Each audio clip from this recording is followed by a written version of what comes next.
ಇವತ್ತು ನಾವು ಕೈಗೆತ್ಕೊಂಡಿರೋ ಈ ಡೀಪ್ ಡೈವ್ ಅಂದ್ರೆ ನಮ್ಮ ಮುಂದಿರೋ ಈ ಪುಸ್ತಕಗಳು ಮತ್ತೆ ಟಿಪ್ಪಣಿಗಳನ್ನ ಒಳಹೊಕ್ಕು ನೋಡುವಾಗ ಒಂದು ಸಖತ್ ಮಜವಾದ ವಿಷಯ ಸಿಕ್ಕಿದೆ.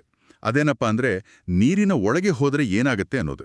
ಹೌದು, ಇದು ತುಂಬಾನೇ ಕುತೂಹಲಕಾರಿ ವಿಷಯ. ನಾವು ಯಾವಾಗ್ಲಾದ್ರೂ ಊರಿನ ಕೆರೆ ಇಲ್ಲಾಂದ್ರೆ ಸ್ವಿಮ್ಮಿಂಗ್ ಪೂಲ್ನ ತಳಕ್ಕೆ ಮುಳುಗಿದಾಗ ಕಿವಿಯಲ್ಲಿ ಏನೋ ಒಂಥರ ಭಾರ ಅಥವಾ ಕಿವಿ ಕಟ್ಕೊಂಡಾಗತ್ತಲ್ವಾ? ಖಂಡಿತ ಆಗುತ್ತೆ. ನಾರ್ಮಲ್ ಆಗಿ ಎಲ್ಲರೂ ಏನ್ ಅಂದ್ಕೊಳ್ತಾರೆ ಅಂದ್ರೆ ಕಿವಿಗೆ ನೀರ್ ಹೋಗಿದೆ ಅಂತ. ಅದೇ ನನಗೂ ಹಾಗೆ ಅನ್ನಿಸ್ತಾ ಇತ್ತು. ಆದ್ರೆ ನಮ್ಮ ಈ ವಿಜ್ಞಾನದ ಮೂಲಗಳ ಪ್ರಕಾರ ಇದರ ಹಿಂದಿನ ಅಸಲಿ ಕಾರಣವೇ ಬೇರೆ. ಕರೆಕ್ಟ್.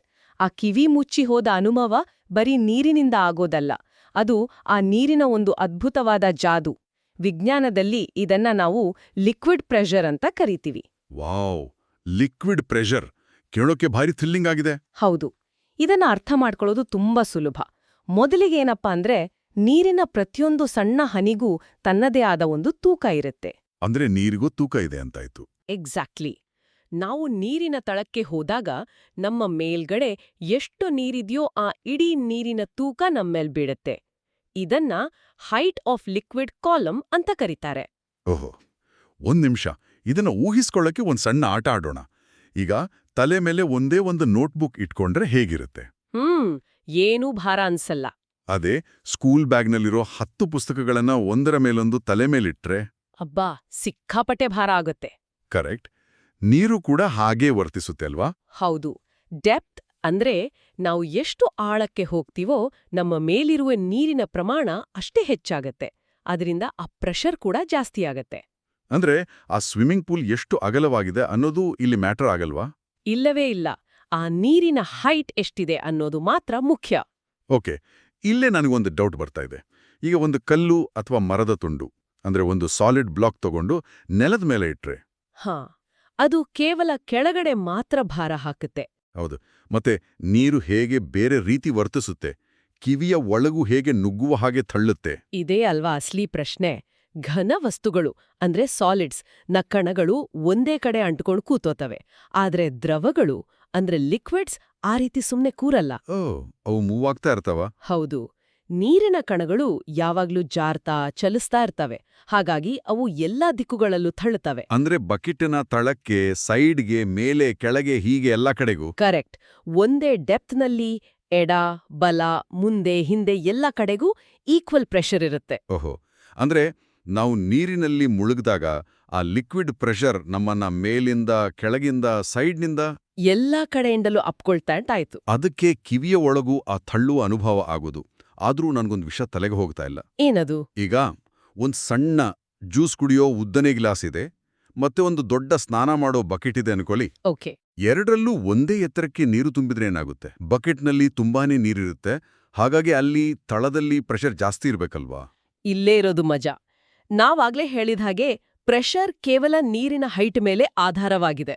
ಅಂದ್ರೆ ಗ್ಲಾಸ್ ಮತ್ತೆ ಬಕೆಟ್ ಎರಡರಲ್ಲೂ ನೀರಿನ ಹೈಟ್ ಒಂದೇ ಇರೋದ್ರಿಂದ ತಳದ ಪ್ರತಿಯೊಂದು ಸಣ್ಣ ಬಿಂದುವಿನ ಮೇಲೂ ಬೀಳುವ ಪ್ರೆಷರ್ ಒಂದೇ ಆಗಿರುತ್ತೆ. ಒಂದ್ ನಿಮಿಷ, ಬಕೆಟ್ನಲ್ಲಿ ಅಷ್ಟ ದೊಡ್ಡ ಪ್ರಮಾಣದ ನೀರಿರುತ್ತಲ್ವಾ, ಆದ್ರೂ ಒಂದೇ ಹೇಗಿರುತ್ತೆ? ನನಗಂತೂ ಕನ್ಫ್ಯೂಸ್ ಆಗ್ತಾ ಇದೆ. ಅಲ್ಲಿ ಬರೋದೇ ಫೋರ್ಸ್ನ ಪರಿಕಲ್ಪನೆ. ಬಕೆಟ್ನ ತಳದ ಜಾಗ ಅಂದ್ರೆ ಸರ್ಫೇಸ್ ಏರಿಯಾ ದೊಡ್ಡದಾಗಿರುತ್ತಲ್ವಾ? ಹೌದು, ಗ್ಲಾಸ್ಗಿಂತ ಬಕೆಟ್ ತಳ ತುಂಬಾ ದೊಡ್ಡದು. ಸೊ ಪ್ರೆಷರ್ ಒಂದೇ ಇದ್ರೂ ಆ ದೊಡ್ಡ ಜಾಗದ ತುಂಬಾ ನೀರು ಒಟ್ಟಿಗೆ ತಳ್ಳೋದ್ರಿಂದ ಒಟ್ಟು ಸೇರಿ ಆಗುವ ಶಕ್ತಿ ಅಥವಾ ಫೋರ್ಸ್ ಬಹಳ ಹೆಚ್ಚಿರುತ್ತೆ. ಈಗ ಅರ್ಥ ಆಗ್ತಾ ಇದೆ. ಅಂದ್ರೆ ಪ್ರೆಷರ್ ಅನ್ನೋದು ಒಂದು ಸಣ್ಣ ಚುಕ್ಕಿಯ ಮೇಲಿನ ತಳ್ಳುವಿಕೆ. ಹೌದು, ಆದ್ರೆ ಫೋರ್ಸ್ ಅನ್ನೋದು ಇಡೀ ತಳದ ಮೇಲಿನ ಒಟ್ಟು ತಳ್ಳುವಿಕೆ. ವಾವ್, ಸೂಪರ್ ಆಗಿ ಬಿಡಿಸಿ ಹೇಳಿದ್ರಿ. ಪ್ರೆಷರ್ ಒಂದೇ ಇದ್ರೂ ಜಾಗ ದೊಡ್ಡದಾದಾಗ ಒಟ್ಟು ಫೋರ್ಸ್ ಜಾಸ್ತಿ ಆಗತ್ತೆ. ಎಕ್ಸಾಕ್ಟ್ಲಿ. ಸರಿ, ಈ ಲಿಕ್ವಿಡ್ ಪ್ರೆಷರ್ ನಿಯಮವನ್ನ ಇಂಜಿನಿಯರ್ಗಳು ಹೇಗೆಲ್ಲ ಬಳಸ್ತಾರೆ ಅನ್ನೋದು ಬಗ್ಗೆ ನಮ್ಮ ಟಿಪ್ಪಣಿಗಳಲ್ಲಿ ಏನಿದೆ? ಇದರಲ್ಲಿ 3 ಸೂಪರ್ ಉದಾಹರಣೆಗಳು ಸಿಗ್ತವೆ. ಮೊದಲನೇದು ಆಣೆಕಟ್ಟುಗಳು ಅಥವಾ ಡ್ಯಾಮ್ಸ್. KRS dam ತರಹನಾ? ಅದೇ. ನೀರು ಎಷ್ಟು ಆಳವಾಗಿರುತ್ತೋ ತಳದಲ್ಲಿ ಲಿಕ್ವಿಡ್ ಪ್ರೆಷರ್ ಅತಿ ಹೆಚ್ಚಿರುತ್ತೆ. ಆ ಅಗಾಧವಾದ ಶಕ್ತಿಯನ್ನ ತಡೆಯೋದಕ್ಕೆ ಡ್ಯಾಮ್ಗಳ ತಳಭಾಗವನ್ನು ಮೇಲ್ಭಾಗಕ್ಕಿಂತ ತುಂಬಾ ದಪ್ಪವಾಗಿ ಕಟ್ತಾರಲ್ವಾ? ಕರೆಕ್ಟ್. ಅದಕ್ಕೆ ಗೋಡೆಗಳು ಕೆಳಗಡೆ ಅಷ್ಟು ಅಗಲವಾಗಿರೋದು. ಎರಡನೇದು ನಮ್ಮ ಮನೆಗಳ ಮೇಲಿರುವ ವಾಟರ್ ಟವರ್ಸ್ ಅಥವಾ ನೀರಿನ ಟ್ಯಾಂಕ್. ಅದನ್ನ ಯಾಕಷ್ಟು ಎತ್ತರದಲ್ಲಿಡ್ತಾರೆ? ಟ್ಯಾಂಕ್ ಅನ್ನು ಎತ್ತರದ ಬಿಲ್ಡಿಂಗ್ ಮೇಲೆ ಇಡೋದ್ರಿಂದ ಆ ಹೈಟ್ ಆಫ್ ಲಿಕ್ವಿಡ್ ಕಾಲಮ್ ಹೆಚ್ಚಾಗತ್ತೆ. ಇದರಿಂದ ಕೆಳಗಿನ ಮನೆಗಳ ನಲ್ಲಿಗಳಲ್ಲಿ ನೀರು ರಭಸವಾಗಿ ಬರುತ್ತೆ. ಓಹೋ, ಈಗ ಮೂರನೇ ಉದಾಹರಣೆ ಯಾವುದು? ಅದೇ ಸಬ್ಮರೀನ್ಸ್. ಸಮುದ್ರದ ಆಳದಲ್ಲಿ ನೀರಿನ ಅಗಾಧವಾದ ಪ್ರೆಷರ್ ಇರುತ್ತೆ.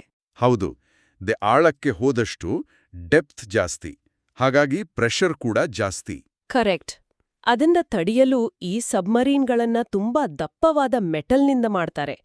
ಇಲ್ಲದಿದ್ರೆ ಆ ಲಿಕ್ವಿಡ್ ಪ್ರೆಷರ್ ಅವುಗಳನ್ನ ಪೇಪರ್ನಂತೆ ಹಿಸ್ಕಿ ಬಿಡುತ್ತಲ್ವಾ? ಖಂಡಿತ.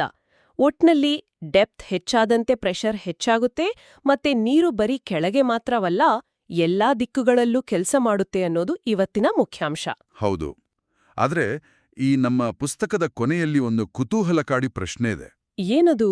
ದಪ್ಪವಾದ ಮೆಟಲ್ನಿಂದ ಮಾಡಿದ ಸಬ್ಮರೀನ್ಸ್ ಆಳದ ಪ್ರೆಷರ್ ತಡೆಯಲು ಅಷ್ಟು ಕಷ್ಟಪಡುವಾಗ ಸಮುದ್ರದ ತೀರಾ ತಳಭಾಗದಲ್ಲಿ, ಅಂದ್ರೆ ಅಷ್ಟು ಆಳದಲ್ಲಿ ವಾಸಿಸುವ ಪುಟ್ಟ ಪುಟ್ಟ ಮೃದುವಾದ ಮೀನುಗಳು ಆ ಪ್ರಬಲವಾದ ಪ್ರೆಷರ್ ಅನ್ನು ಹೇಗೆ ತಡ್ಕೊಳ್ತವೆ?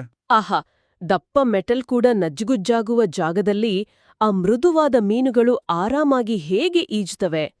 ಅವುಗಳ ದೇಹ ಹಿಸುಕಿ ಹೋಗಲ್ವಾ? ಇದೊಂದು ಅದ್ಭುತವಾದ ಪ್ರಶ್ನೆ. ಈ ಸೀಕ್ರೆಟ್ ಏನು ಅಂತ ನಾವು ಯೋಚನೆ ಮಾಡ್ತಾ ಇರೋದು ಒಳ್ಳೆ ಕೆಲಸ ಅಲ್ವಾ? ಮುಂದಿನ ನಮ್ಮ ವಿಜ್ಞಾನದ ಹುಡುಕಾಟದವರೆಗೂ ಈ ಪ್ರಶ್ನೆ ಹೀಗೆ ತಲೆಯಲ್ಲಿ ಓಡಾಡ್ತಿರ್ಲಿ.